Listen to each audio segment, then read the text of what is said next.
Yo, what's up guys, it's me, Tough London Man here, back again with another video. Sorry for the week break, I'm a bit infrequent with uploading, that's just kind of me in general, but my apologies for that. But anyways, today we're going to be talking about a recent comic book that came out. As a person, I'm a pretty big comic book fan, recently got into a lot of DC stuff, DC Rebirth, a lot of the old classic stories like Death of Superman and Emerald Twilight, and I really like comics. I'm not much of a Marvel guy, but I still have read a few of those, like Civil War. But anyways, today we're talking about another thing that's pretty much killing the comic industry. If you didn't know, recently the comic industry has been tanking. And obviously, it hasn't really been that good since the 2000s, because, people just have lost interest in comics and really only use them to adapt for movies.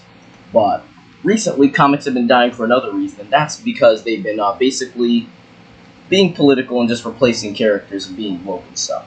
Like, I hate to say that, but that's really what's happening.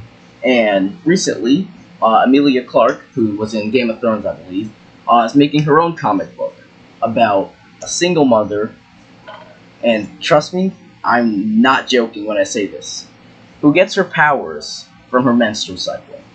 Now, yes, it does sound ridiculous as I'm saying, and this isn't reported by some, spotty source on, the deep web or whatever. This is freaking Variety, They do all the stupid drama and gossip about celebrities. But yeah, we're just going to read this article, kind of react to what it's saying, and we'll just have a good time. Alright. So, it says, as a kid in London, Emelia Clarke got a distinct vibe from her local comic book shop. No girls allowed. The Emmy-nominated leader of the HBO pop culture juggernaut Game of Thrones was therefore doomed to spend her adolescence reading hand-me-down comics from her older brother and meeting Cape Crusaders on the big screen, she said. I read a lot of fantasy novels, full of rich worlds as a child, like Lord of the Rings. That was always the place my imagination would gravitate toward. Later on, when I went to Comic-Con for the first time, at 22 with Game of Thrones, I was amazed at what I saw. Almost entirely men. Later, as tides turned, the industry and the hashtag #MeToo emerged. I began to look at the community through those eyes, and it was arresting. Now, so basically what she's saying is that comics aren't as inclusive to women as they are to men. And first of all, the whole no girls allowed in the comic shop thing, that's just what, edgy kids would do. Obviously you're not having, and some 8-year-old be like, oh no girls allowed in my room or something like that. Obviously, comic shop isn't run by that kind of person, but, it's stupid that a comic shop would have no girls allowed. That's basically illegal at this point. But basically she's saying also that, there was only men at Comic-Con, and I guess that's just the thing, I read some study that's, said around, 60 to 70% of comic book readers are men, so it makes sense that mostly guys are at Comic-Con. I mean, I'm not saying women don't read comics, because a lot of them do, but, mainly it's not as much as men, obviously. Clarke started dreaming about what a comic book might look like from her perspective, a notion that quickly gained steam. She recruited all of the female creative team and made a comic featuring what was undoubtedly one of the most progressive female heroes in the genre. So her comic is called M.O.M Mother of Madness, will publish in July from Image Comics, written by Clarke and Marguerite Bennett, of Bombshells and Josie Pussycats, with art from Lila Lees, from Horde, apparently. In doing my research, I found that 16% of comic book creators are female, and in a 2019 study, only 30% of comic book characters are women. And on the other hand, roughly half of comic buyers are female. Something did not sit right with me in that exchange, and all these signs are telling me that I need to make my own comic, said Clarke. Now, that is just actively not true. 50% of comic book readers are not female. It's more like 30, 25, which, I don't really care about inclusiveness and who's buying comics, We're just buying comics to have some escapist fantasies. And, yet again, let's talk about, she wants a progressive female hero. Now, comics have been recently doing this a lot. You had the crappy fucking Gotham High comic, which is Gossip Girls, but with, Batman. And if you guys want me to do a video on that, I will definitely, talk about that. And they also have this comic about Starfire's daughter, who's some fucking fat emo chick who looks exactly like the author. And, it's just ruining comics, all the, having to, have this progressiveness. No one's reading comics to see fucking all these social issues talked about and dissected. No one wants to see critical race theory in action comics, But apparently that's what everyone thinks, and instead of some escapist fantasy of some big hero, taking down some villain that you want to read for like 10, 20 minutes. Instead, you want to be lectured about race theory and fucking wokeness and how systematically racist the system is. Like, this stuff happens with like shows like Batwoman. Very, very pretty crappy show. I've just been watching it so I could see Luke become Batwing anyways. But in the show, like, two things happened recently in the show. Like, this isn't like old show. Like, last episode, or like 2 episodes ago, most of the main characters were at a bar, right? They were celebrating at this gay bar that the old Batwoman used to run. And they got a noise complaint, and the cops, get this, only arrested all the black characters. And then recently, Luke Fox, spoilers I guess, in Batwoman, he got shot by a cop, yet again, because he was taking out his phone. And they made it so that the cops framed him, of course, obviously. And then they made it so that when he was in his coma, he was like having visions of Bruce Wayne, and like, if he would go to his father, who was behind Bruce Wayne, he'd die. But if he stayed here, he'd survive. And the point is that, like, Bruce Wayne literally said that, what, so you want to stay in a world that doesn't like you because you're black? Like, that's literally the line. And, like, this is why people don't like comics. This kind of wokeness is just fucking insane. Like, no one wants to see that.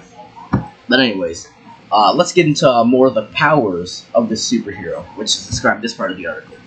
M.O.M, or Mother of Madness, is centered on Maya, a busy single parent whose life is upended by her discovery of superpowers. She's a single mom that's going to get shit done. This was born from the idea that single mothers are superheroes. You need superhuman strength to do that. When you get into your 30s and your friends start having kids, you're like, oh my god, I'm not aware of what it took. Holy shit, she said.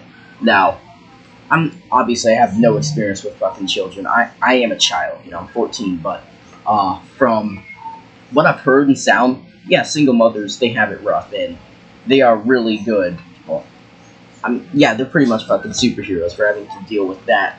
It's amazing. Single parents in general. And, yeah, but I don't know how this has to deal with fucking period superpowers. But anyways, another key identifier for the character is that all her powers manifest through her menstrual cycle. The bloating, the hair growth, the mood swings, the acne, I said that with like an accent. The acne, we all hate. We all hate that when it happens. Speaking for myself and everyone I ever met who has had a period. What if we turned that around and made a period into something we can feel as a unique, crazy, superhuman thing that happens to our body? When Maya is scared, she goes invisible. When she's angry, she has superhuman strength. She can swoop like Spider-Man from her armpit hair, Clark says. Through both lenses, Clark and her creative team sought to ionize the single mom whose media depicted as usually one of struggle, sadness, and efforts to rebalance her life with a male partner. When it comes to menseness, the actor thinks it's way past the time we normalize something that over half the world population experiences. In upcoming editions of her 3-part comic miniseries, Maya utilizes inflated boobs to help thwart a human trafficking ring. Now, so yeah, that little chat section is interesting. So, I don't know why they couldn't have just made her have normal powers, because this is disgusting. And I know a lot of people are going to call me all the ist and isms and say, like, oh no, women want this, but like, specifically, I asked a few people, I have a few friends who are women, and I talked to my mom, and I asked them, is this something you'd buy? Is this something you'd like?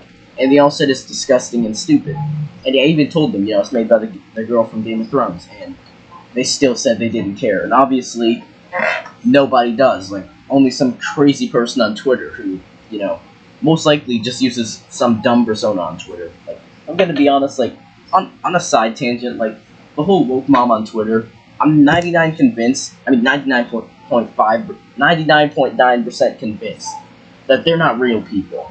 They're just, like, some hive mind or, like, some system of bots run by these companies or something.